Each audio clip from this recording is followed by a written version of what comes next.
In this video, we will be unboxing and setting up the new ThinkSmart Bar. The ThinkSmart Bar is an enterprise-grade soundbar designed with collaboration conference video in mind. Ideal for home offices and huddle rooms as well as medium and large conference rooms, the ThinkSmart Bar comes with loudness up to 97 decibels, 4 built-in mics with 180-degree coverage, and Bluetooth capability.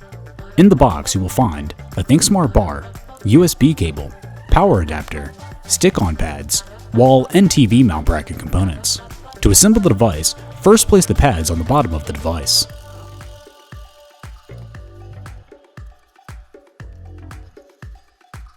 Plug in the power adapter and USB cable.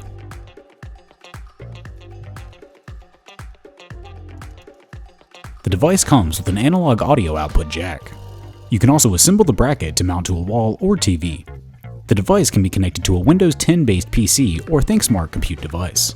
The ThinkSmart Bar comes with 5 control buttons on the front of the device: mic mute, Bluetooth, volume, and power.